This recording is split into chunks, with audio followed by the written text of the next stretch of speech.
Hello guys! Ituturo ko sa iyo paano kumita ng 1.9 million in 1 year dito kay Sitaw kapag meron kang 200,000 pesos na puhunan. In 1 year, merong 365 days. Dito kay Sitaw, kikita ka ng profit up to 12% every 18 days. 365 days, divide natin ng 18 days, ang result po niyan is 20. Ibig sabihin, 20 times tayong kikita in 1 year ng 12% profit. So, 200,000 times 12%, paulit-ulit hanggang 20 times beses, ang result po niyan is 1.9 million pesos. So, ganyan lang po kadali dito kay Sitaw kapag meron kang 200,000 pesos na puhunan in 1 year, aabot po siya ng 1.9 million.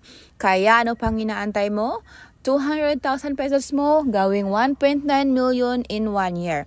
Nasa baba po ng comment section yung aking referral code, Marilyn0808. Message mo ako sa aking FB page, main account, Marilyn Sareño Sila, para mag-guide kita 24/7. And ma-welcome ka sa GC namin para mag-guide na rin. Thank you for watching. Like and subscribe!